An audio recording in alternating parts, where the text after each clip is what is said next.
Sir, கோவையில் பாஜக மாநில தலைவர் அண்ணாமலை போட்டியிடுகிறார். ஆனால் நேற்றைக்கு ஒரு மிகப்பெரிய ஒரு பிரம்மாண்டமான கூட்டத்தை ஒரே மேடையில் ராகுல் காந்தி அவர்களும், முதலமைச்சர் ஸ்டாலின் அவர்களும் நடத்தியிருக்கிறாங்க. இந்த கூட்டம் என்பது பாஜக இதுவரை கூடிய கூட்டத்தை சேர்த்தால் கூட இவ்வளவு இந்த கூட்டத்தை மிஞ்ச முடியாது என்று டிஆர்பி ராஜா அவர்கள் சொல்லியிருக்கிறாங்க.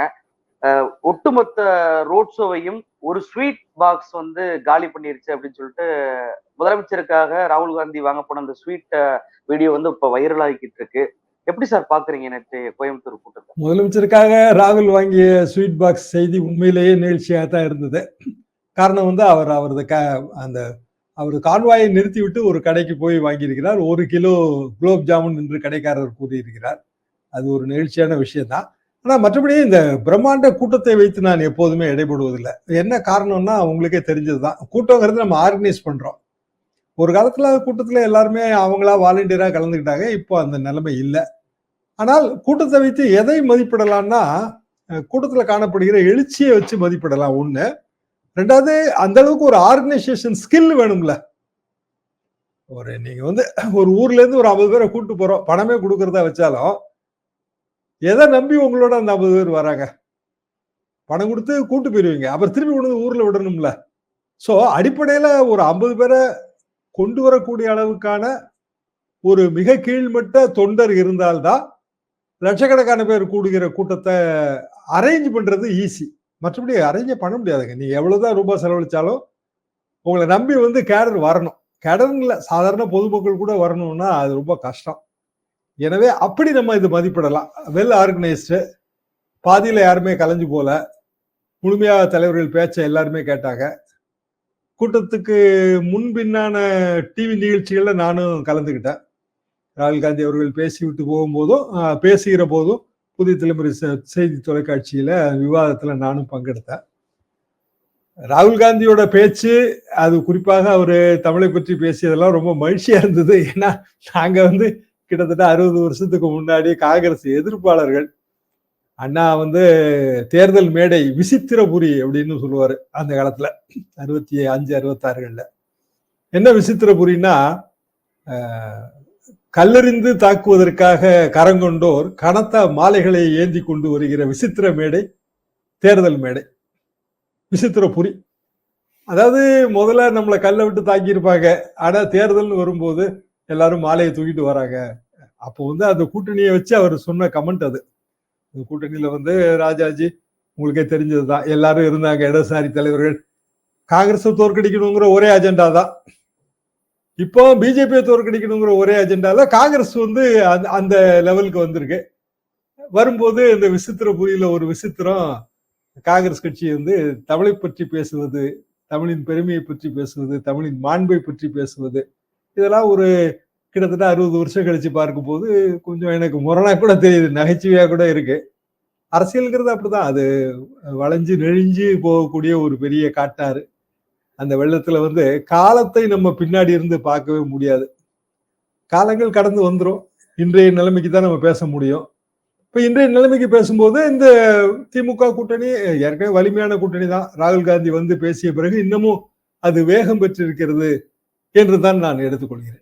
சார், நீங்க சொல்லும் போது சொன்னீங்க காங்கிரஸ் கட்சி, நமக்கே தெரியும் இந்தி திணிப்பு எதிர்ப்பு போராட்டம் என்பது காங்கிரஸ் கட்சிக்கு எதிராக தமிழ்நாட்டுல ரொம்ப வீரியமா நடந்துச்சு. ஆனால் இந்த காங்கிரஸ் கட்சி இப்ப தமிழ் மொழியை பற்றி பெருமையாக பேசுகிறது. இது வந்து ஒரு ராகுல் காந்திக்கு ஏற்பட்ட ஒரு மாற்றமாக பார்க்கலாம்ல. ராகுல் காந்தி பண்பட்ட தலைவராக இருக்கிறார், முந்தைய காங்கிரஸ் தலைவர்களை விட இவர் ஒரு மாற்றமாக தெரிகிறார் அப்படின்னு சொல்லி பார்க்கலாம். அப்படிதாங்க நான் பாக்குறேன். உண்மையிலேயே என்ன காரணம்னா, முன்னாடி பேசும்போது ரொம்ப டிஸ்கனெக்ட் தெரியும். இப்போ பிஜேபி வந்து ரொம்ப குறுகிய எண்ணத்தோட பேசுறாங்க, காங்கிரஸ் கட்சி வேற குறுகிய எண்ணம். அதாவது இந்தி தான் சிறந்த மொழி. லால் பகதூர் சாஸ்திரி அப்பேற்பட்ட தலைவர் தாங்க. ஆனா எங்களோட கல்லூரி காலகட்டத்தில் அவர் மிகவும் எதிர்த்தோம். என்ன காரணம்னா அவரோட லாங்குவேஜ் தான். அவர் வந்து பிற மொழிகளுக்கு எதிராகவும் ஒற்றை மொழிக்கு ஆதரவாகவும் உயர்த்தி பிடிக்கிற அந்த குரல் தான். அப்புறம் அவரோட மரணங்கிறது எங்களுக்கு பெரிய அளவுக்கான மனமாற்றத்தை ஏற்படுத்தியது. இதை தாண்டி அடுத்தடுத்த பல தலைவர்கள் நம்ம பார்த்தாச்சு காங்கிரஸ் கட்சியில. ராஜீவ்காந்தி மிகப்பெரிய தலைவராக இருந்தாரு, அவரோட மரணம் நமக்கு மிகப்பெரிய மன வருத்தத்தை ஏற்படுத்தியது. இப்படி பல தலைவர்கள் நம்ம பார்த்துட்டோம். இந்த தலைவர்கள் வரிசையில வந்து ராகுல் காந்தி கொஞ்சம் ஒரு ஒப்புமை இல்லாத ஒரு உயர்வான தலைவராக தான் எனக்கு தெரிகிறார். காங்கிரஸ் கட்சி இதுவரைக்கும் இந்த நாட்டுக்கு தந்துள்ள தலைவர்களில் ராகுல் காந்தி என்கிற தலைவர்களின் வசீகரம், அவரோட சின்சியாரிட்டி, அதாவது அவர் பேசுறது ரொம்ப ஜெனியூனா இருக்கு. அந்த சின்சியாரிட்டி அது இதுவரைக்கும் நான் வட இந்திய தலைவர்கள்ட்ட பார்க்காத ஒரு விஷயம் தான், காங்கிரஸ் உட்பட. அது போக ஒவ்வொரு மாநிலத்திலையும் அவர் பேசும்போதும் அந்த மாநிலத்தை உணர்ந்து பேசுறாரு. தமிழ்நாட்டிலன்னு இல்லை, பிற மாநிலங்களையும் நான் அவரோட பேச்சை கவனிக்கிறேங்க. அதாவது அதோட ஆங்கில மொழிபெயர்ப்பை படிச்சு பார்க்குறேன். ரொம்ப உணர்ந்து பேசுறாரு. அது இந்தியா எவ்வளவு ஒரு பரந்துபட்ட தேசம், இவ்வளவு பெரிய கலாச்சாரங்கள், இவ்வளவு மொழி வளம், இவ்வளவு மேன் பவர் இருக்கிற ஒரு நாடு.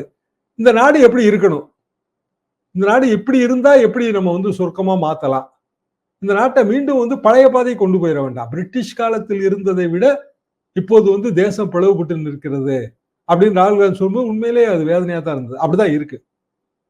அப்போ இயல்பாக ராகுல் காந்தியோட அப்பீல் அக்ராஸ் ஆல் செக்ஷன்ஸ். நம்ம பத்திரிகையாளர்கள், இன்டெலெக்சுவல்ஸ், ஆனா கீழமையின் நிலைமையில் இருக்கிற சாதாரண மக்களும் அப்படித்தான் நினைக்கிறாங்க. எங்க ஊர் கிராமத்துல பல நண்பர்கள் செல்போன்ல ராகுல் காந்தி படம் வர மாதிரி வச்சிருக்காங்க.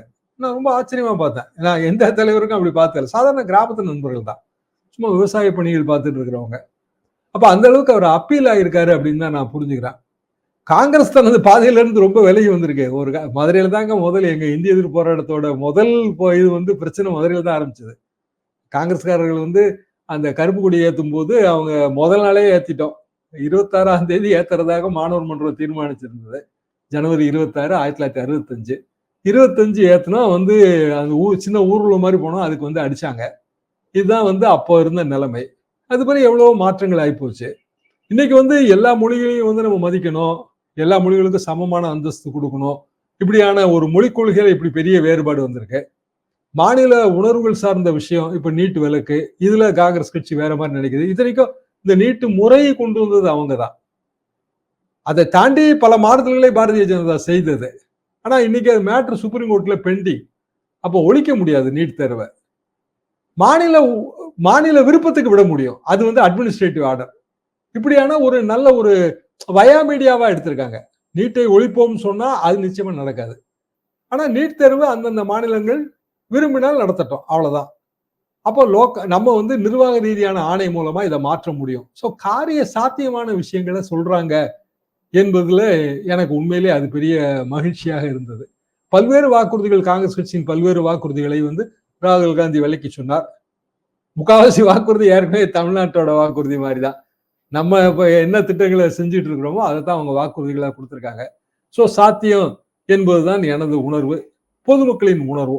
அந்த வகையில் ராகுல் காந்தி ஏற்கனவே அவர் மோடியோட மிக மிக அதிகமான அளவு தமிழ்நாட்டில் ஹி என்ஜாய்ஸ். பழைய தந்தி டிவி சர்வேலேயே மோடிக்கு 20-25%, ராகுல் காந்திக்கு 75-80% ஆதரவு காட்டிட்டு இருந்தது. செவரல் மந்த்ஸ் பேக் நான் சொல்றேன். அப்போ ராகுல் காந்தி தமிழ்நாட்டை பொறுத்தவரையில் எல்லா வட இந்திய தலைவர்களோடும் ஒப்பிடும்போது மிக உயரத்தில் இருக்கிறார். பொதுமக்கள் ஆதரவுங்கிற வளையத்துல மிக மிக உயரத்தில் இருக்கிறார். அந்த உயரத்தை இன்னமும் அவர் தொடர்வார் என்பதுதான் என் கருத்து.